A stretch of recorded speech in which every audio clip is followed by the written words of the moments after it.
Pisal membala roti gandam hidem. Dan Romania Mainon Pakan Buterin Unguyong Kahaya Lilin Bergader di Autas Maya Kaya Asap Parapian Milenko Saperdi Perang di Europa Abad K14 Makon Malam Bisa Main Yadi Dengan Peluang Yang Tak US at Kelaparan Besser Dan di Tenga Iklim Yang Mending Risiko Menampang di Tiap Swa Ini Bukan Legend Adao Tahayul Ini Kimia Biology Dan Madamatikar Inila Abad Pertain Tamper Seringan Karas Lapper Chirdik Dan Siring Mematikan di Maya Makon 7 Makanan 7 Recyco Semu Anya Nyater Turdo Kumentasi Don Hanya Bisa di Hinjori Jika Ander Tahu Tenap Bersama Kisa Inisat Kita Membuka Tiap Tada Mendrus Tiap Roti Dan Menamai Bahir Yang Bersembunyi di Karana di Dapper Abad Pertangan Bertahan Hidap Bukan Sekadar Menemukan Makanan Tetapi Memahami Apa Yang Bisa Makanan Itapada Diri Ander Rye bread contaminated with ergot.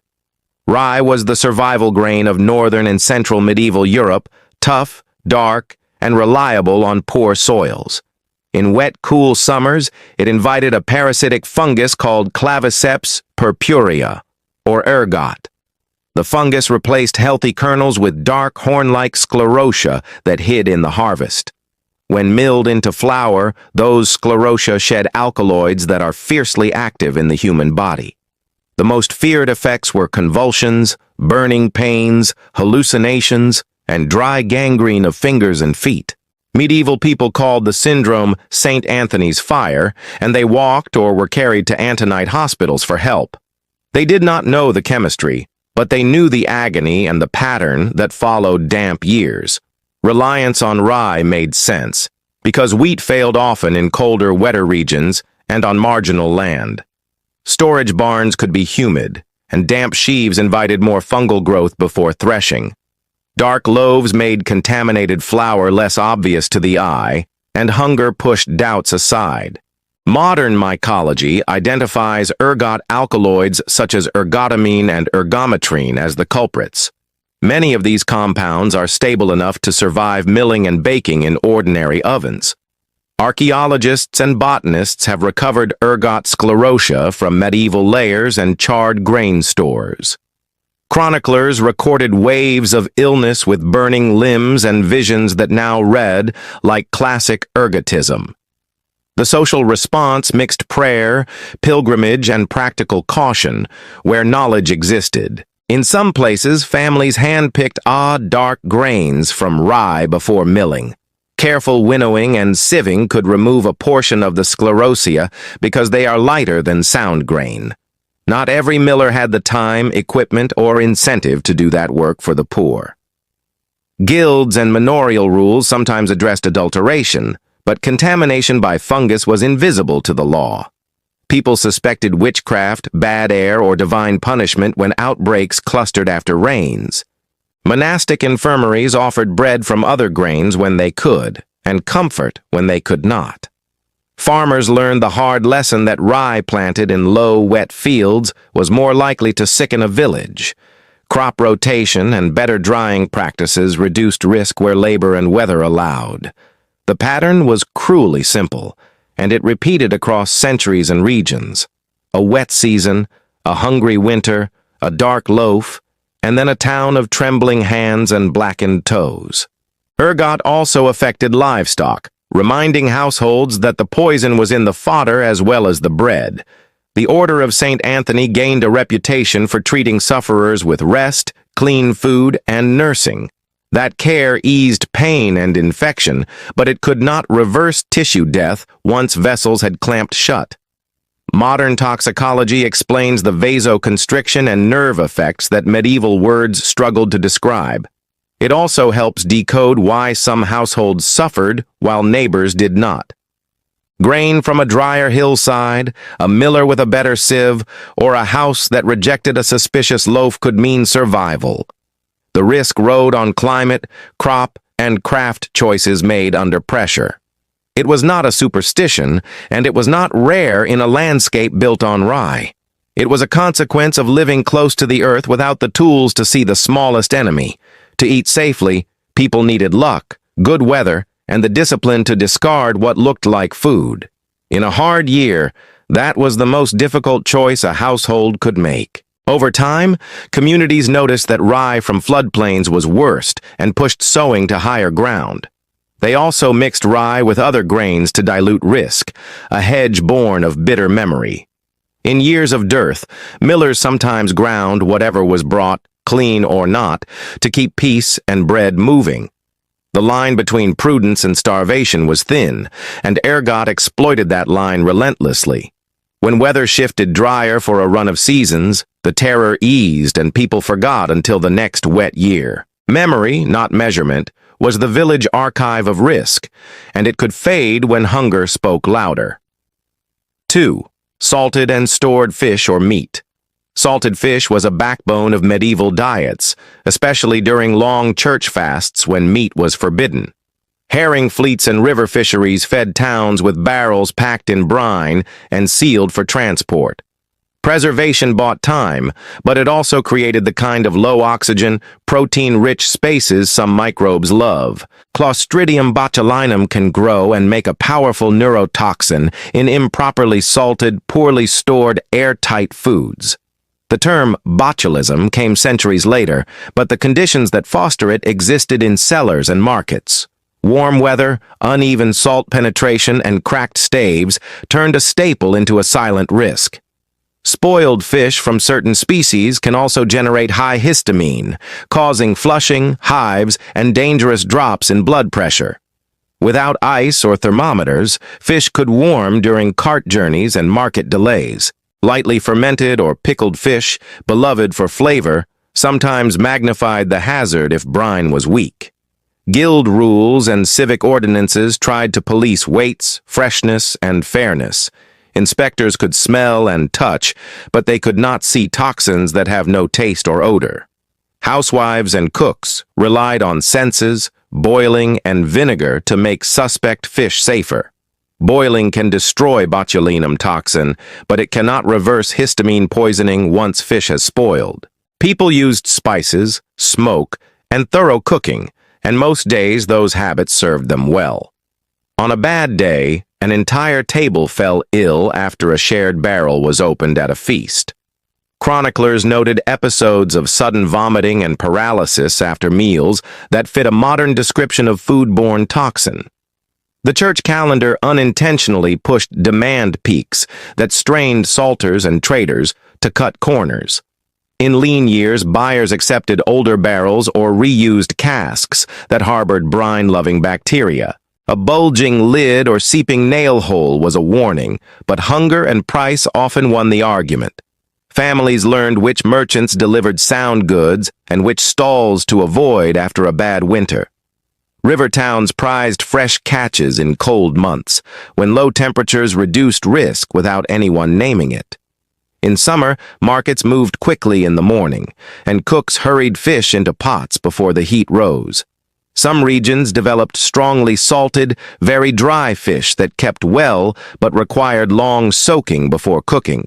Others favored sauces of vinegar and verjuice, acidic enough to slow spoilage around the edges. The science lay centuries ahead, yet trial and error had already sketched a map of safer habits. Modern microbiology explains the danger zones of temperature, salt, and oxygen that medieval practice stumbled around. It also explains why a pristine barrel could sit safely for months while its neighbor turned deadly.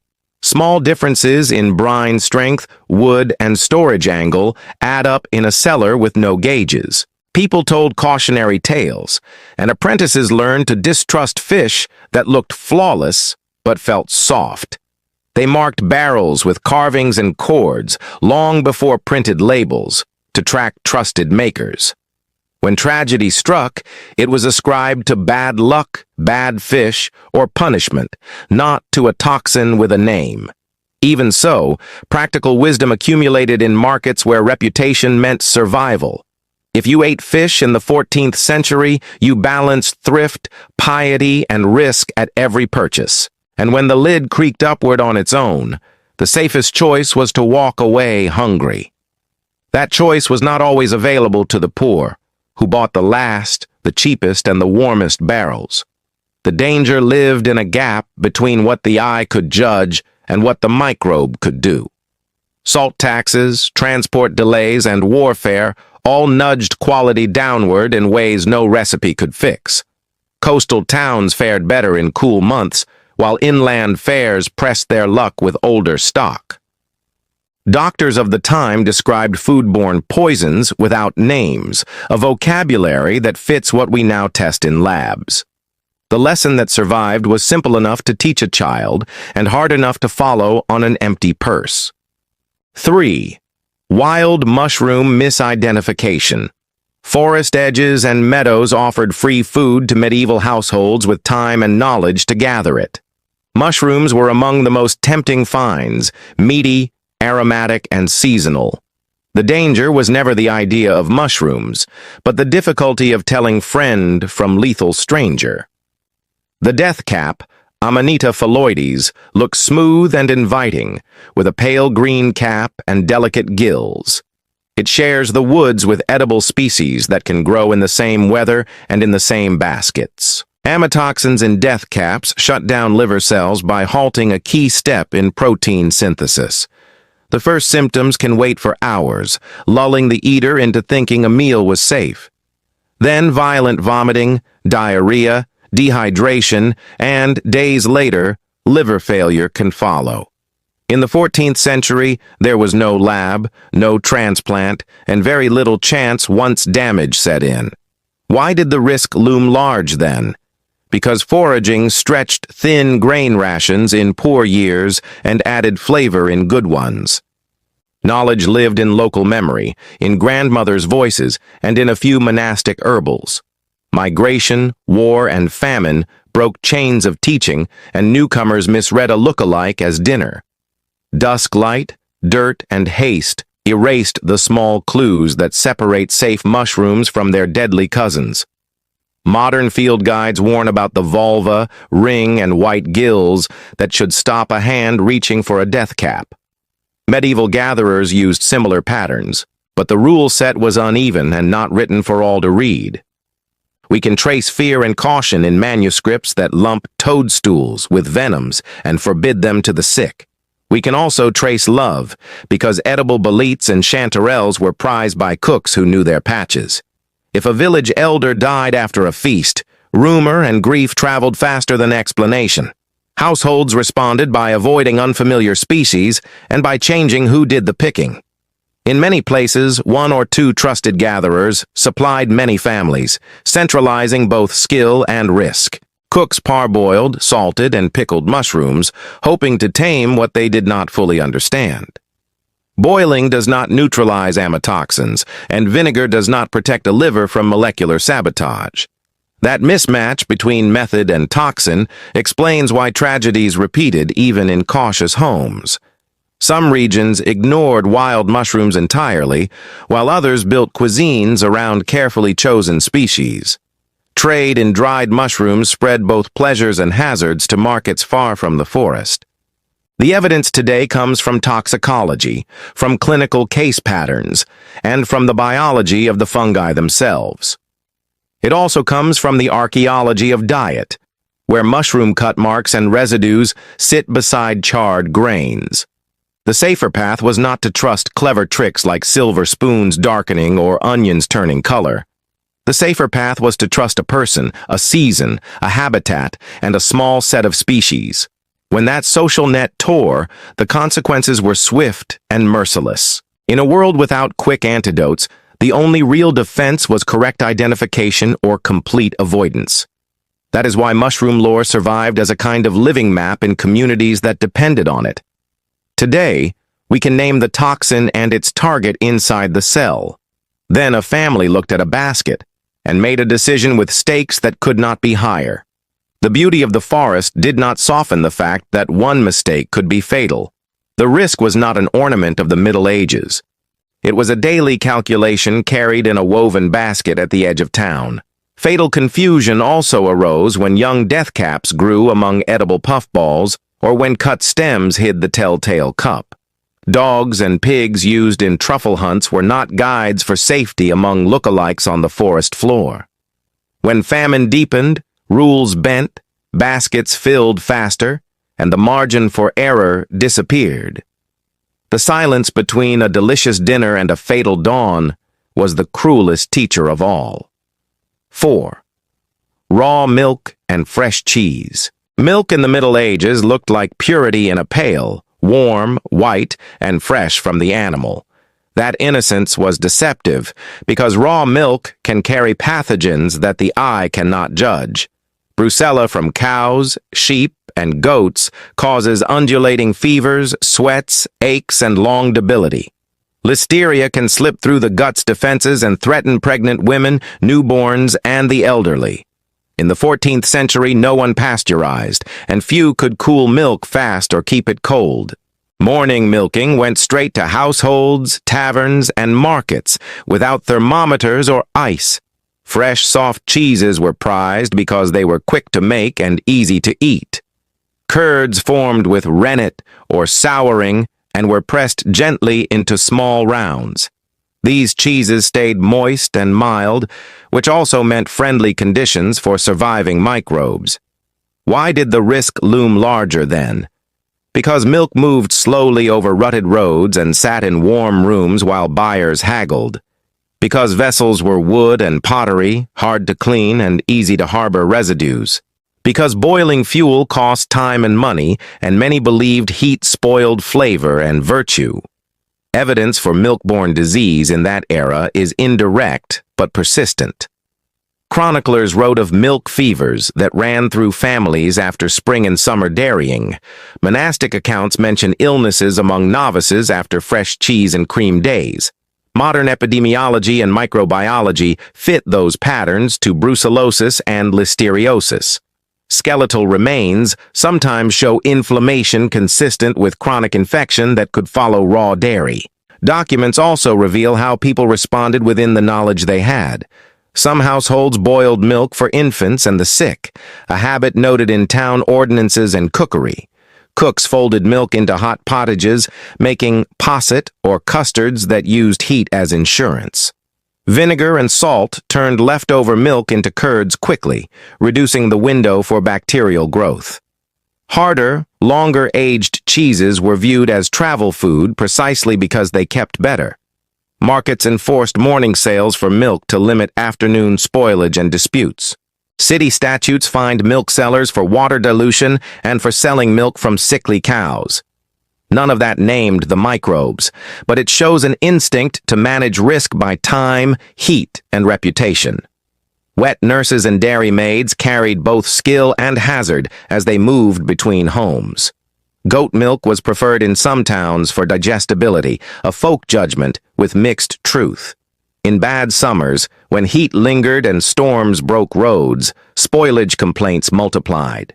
When disease followed dairy, blame fell on heat, on wind, on envy, or on the cow herself. Healers recommended rest, herbs, and broths, the limits of care before antibiotics and labs.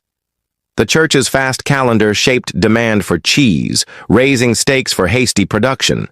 Farmers stretched rations by skimming cream for butter and selling what remained as green young cheese. Young cheese tasted sweet, but it asked consumers to share the maker's luck with microbes. Modern science explains why a pan of milk warms into a danger zone where pathogens multiply. It also explains why aged cheese with lower moisture and higher acidity fared better. Brucella can survive in fresh cheese, and Listeria tolerates salt and grows in chill.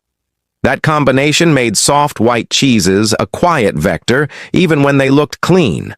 A few practical rules emerged in communities that paid attention to outcomes. Buy early, buy from a clean pail, and cook dishes that put dairy over fire.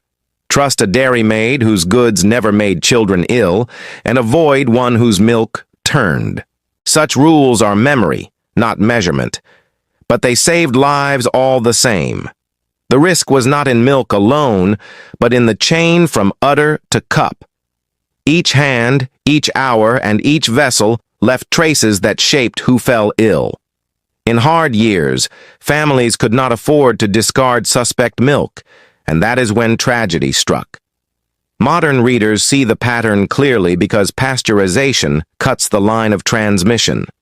Medieval people saw only the surface, and they did the best they could with heat, salt, and speed. The story of raw milk and fresh cheese is about comfort that can turn suddenly cruel. It is also about the quiet ingenuity of cooks who built safer habits without a germ theory to guide them. 5. Lead from pewter and lead-glazed pottery. Meals in the Middle Ages were not only shaped by what was eaten, but by what held the food and drink. Many pewter vessels of the time were tin alloys that sometimes included lead for cost and workability. Lead made molten metal flow and fill molds neatly, a craftsman's friend with a hidden price. Pottery glazes often used lead as a flux to melt at lower kiln temperatures. A green tint from copper on a lead glaze was common and admired in kitchenware. When acidic ale, cider, wine, or sour stews met those surfaces, lead could leach into the liquid. Acute lead exposure could cause vomiting, colic, weakness, and confusion. Chronic exposure could damage nerves, kidneys, and cognition, and worsen gout and anemia. Medieval people did not know the metal's biochemistry, but they knew lead colic as a painful malady. Guild records and city laws show attempts to regulate alloys and keep standards for pewterers. Some towns reserved higher tin, lower lead ware for the wealthy and ceremonial use. Cheaper jugs and tankards for common taverns were more likely to contain higher lead fractions. Archaeological analysis of shards and tankards finds measurable lead in medieval artifacts. Residue studies show acetic and lactic acids can draw lead from glazes over repeated use. Skeletal examinations in some cemeteries reveal elevated lead levels, especially in urban elites. That pattern suggests both exposure and inequality in who bore the burden of poison. Why did this risk persist through the 14th century? Because fuel-hungry kilns favored low-temperature glazes that lead made possible, because tin without lead was more expensive and less available to poorer households, because taste ran towards sour ales, pickled sauces, and verjuice that nudged leaching upward. Responses emerged from practice and from status. Some households reserved ceramic and pewter for dry goods and used wood for soured liquids. Some taverns lined casks with pitch and served drink from wood rather than metal cups. Monasteries kept inventories that favored certain potters they trusted for good ware. Cooks learned that scoured, well-used pottery behaved differently from brand-new, shiny green bowls. The shine could signal danger, while a dull, seasoned surface leached less under the same stew. Such lessons were not universal, and poverty forced many to take what they could get. Physicians blamed black bile, wind, or diet when they met chronic stomach pains and palsies. No one could measure micrograms, but everyone could recognize a household that sickened strangely. Modern materials. Science explains the leaching curves and the chemistry of acids and glazes. It also clarifies why wood and leather drinking gear avoided the problem at a cost of durability. The church's assize of bread and ale kept quality in public eye, but vessels mostly escaped such scrutiny. Travelers noted regional differences, with some towns famous for safe brownware and others for glossy greens. Imported stoneware from the Rhineland gained favor because it fired hard without lead. Trade and fashion slowly shifted practice, helped by disasters that pushed communities to seek safer goods. The risk lived at the crossroads of craft, chemistry, and class. A cup that looked fine could make a family ill by degrees no one could see. If you drank sour ale daily from a lead-glazed mug, the damage did not announce itself. It accumulated in bones, in nerves, and in lives cut a little short without a clear culprit. To reduce risk, people relied on reputation, on wood, and on habit more than on rules. Those habits were imperfect, but they left traces in records that show caution growing across generations. That is the story of a poison without taste that rode into the body on beauty and convenience. 6. Poisonous herbs, mistaken for food or medicine. Medieval Europe gathered plants for medicine and for the pot, a practice that saved money and sometimes lives. It also opened a gate to poison when names and looks were confused at the hedgerow. Hemlock, Conium maculatum, wears a smooth parsley-like face with purple blotched stems. Its toxin, coniine, leads to flaccid paralysis that climbs the body and stills the lungs. Henbane, Hyoscyamus niger, stinks slightly and bears mottled flowers but can hide among useful herbs. Its tropane alkaloids cause delirium, dry mouth, fever, and dangerous heart rhythms. Aconite, Aconitum napellus, the monkshood, is bitter, beautiful, and treacherous to the heart and nerves. These plants were known to healers in tiny, carefully prepared doses and to kill in mistakes. Why did the risk persist in the 14th century? Because literacy was limited and herb lore lived in memory, not in universal manuals. Because trade and travel moved seeds and plants into new regions where names shifted. Because famine and war thrust novices into fields to gather what elders once taught. Monastic herbals listed virtues and vices, but could not reach every cottage or market stall. Local dialects gave the same plant several names, and different plants the same name. Roots of hemlock and parsnip can look alike when dirt clings and light fades. Leaves of parsley and hemlock can fool a tired hand at dusk or a distracted apprentice. Evidence in texts shows both fear and use. Civic laws sometimes forbade poisonous herbs in public markets, except in apothecary hands. Herbals warned that henbane clouds the mind and that aconite kills at a touch to the tongue. Physicians and priests linked some sudden deaths at table to herb errors, a sober admission. Archaeology finds seeds and pollen of these species in latrines and dumps, proof of their urban presence. How did people respond within their means?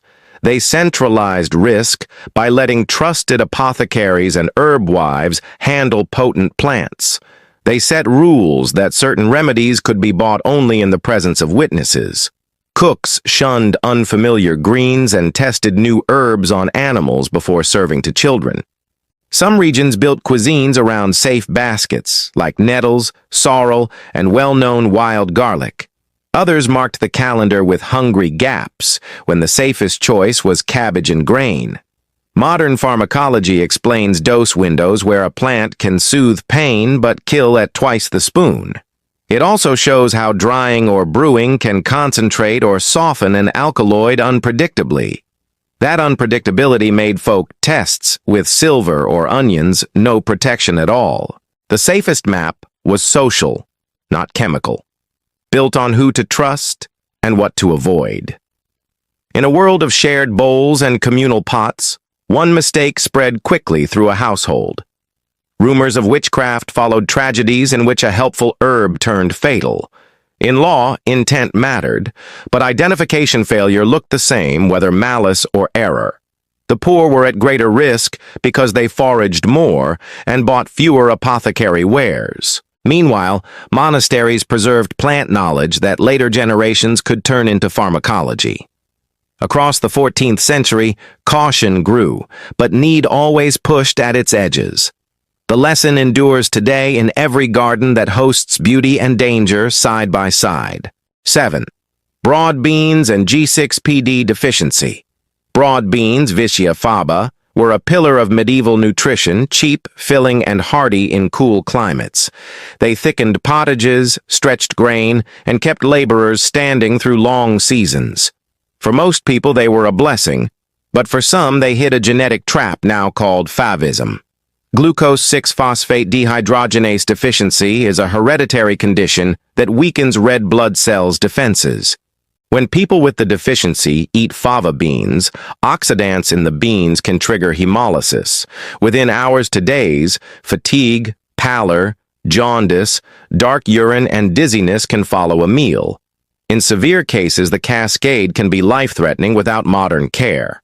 The distribution of the deficiency is highest in parts of the Mediterranean, Middle East, and beyond.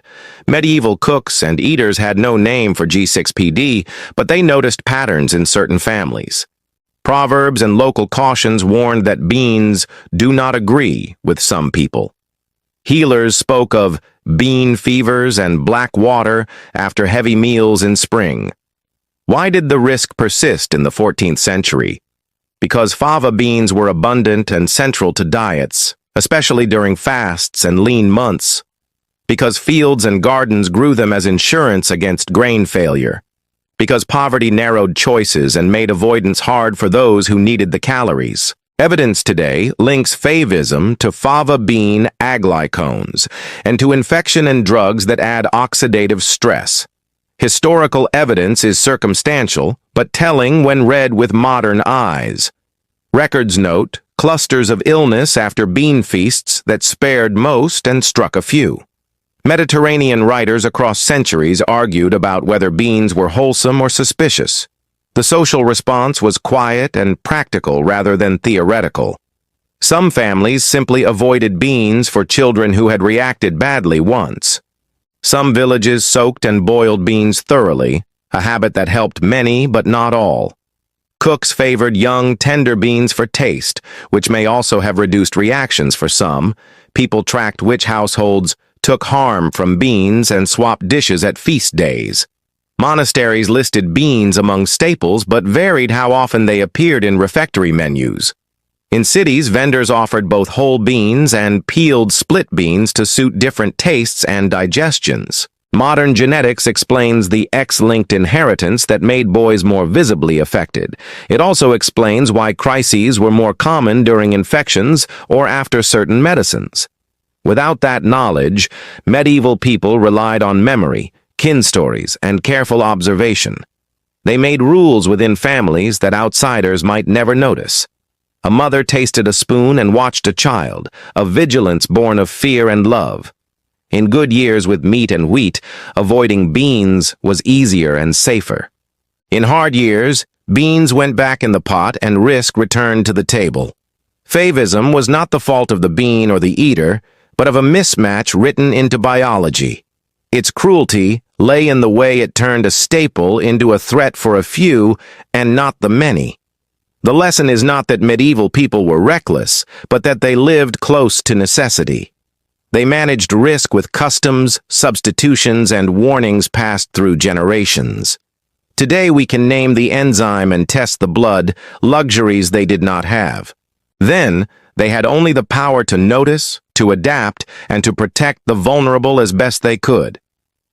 Conclusion: 7 risks sat at the same table as medieval families, ordinary to the eye and deadly by nature.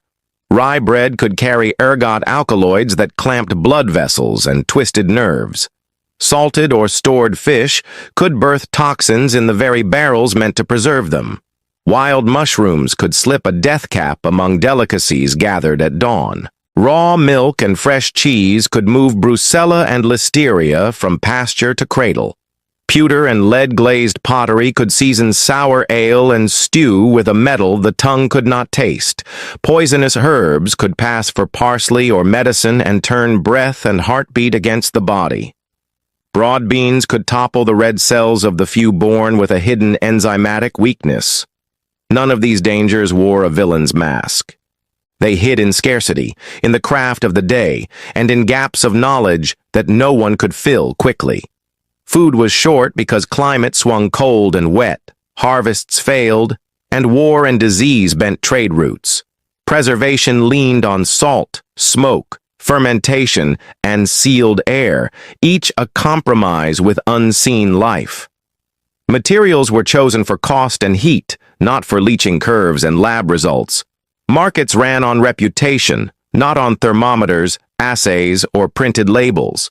Households relied on memory, gossip, and the senses, tools that fail quietly when microbes and metals are at work. The wonder is not that people fell ill, but that most meals ended in health at all. So what changed between their tables and ours? Some rules existed even then, like the assize of bread and ale, which set public standards for weight and price and signaled that food quality was a civic matter. Ref.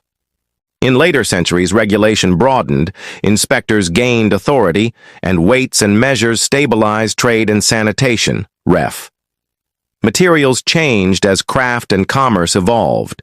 Rhineland stoneware and later porcelain offered hard, non-leaded surfaces that resisted acids, ref. Pewterers gradually reduced and then abandoned lead in tableware as knowledge and supply improved, ref. Glaze technology shifted toward safer recipes as kilns ran hotter and fuel use became more efficient, ref. Cold changed everything once ice houses, rail transport with ice, and finally mechanical refrigeration entered kitchens and markets, ref. Spoilage slowed, histamine accumulation dropped, and the worst niches for anaerobic growth shrank in everyday practice, ref. Heat changed dairy once pasteurization spread, severing the chain that carried Brucella and Listeria from barn to bowl, ref. Microbiology named what medieval cooks could only guess. Pasteur, Koch, and their heirs mapped microbes, toxins, and transmission, and turned folk caution into tested protocol, ref.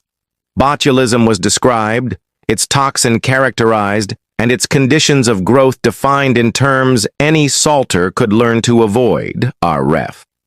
Toxicology explained ergot alkaloids and the vascular and neurological havoc they cause, making sense of St. Anthony's fire in lab terms, ref.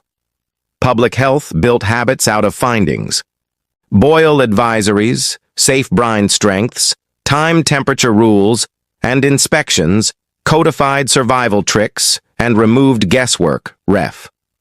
Botany and field guides taught clear identification of edible and poisonous plants, lowering the odds of fatal misreads in hedgerows and kitchens, ref.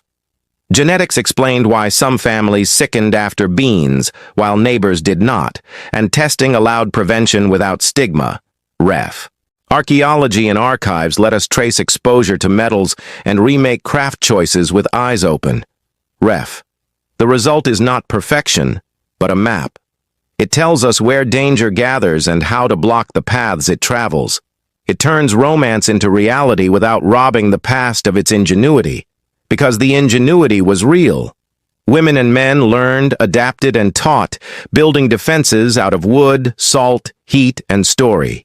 They paid for those lessons in scars and funerals, and we inherit their wisdom with interest. We also inherit a duty not to forget what they could not measure. Behind the romance of the Middle Ages, their kitchens were full of life or death decisions. If we can see that plainly, we can honor them twice. Once for surviving, and once for helping us do better with the tools they never had.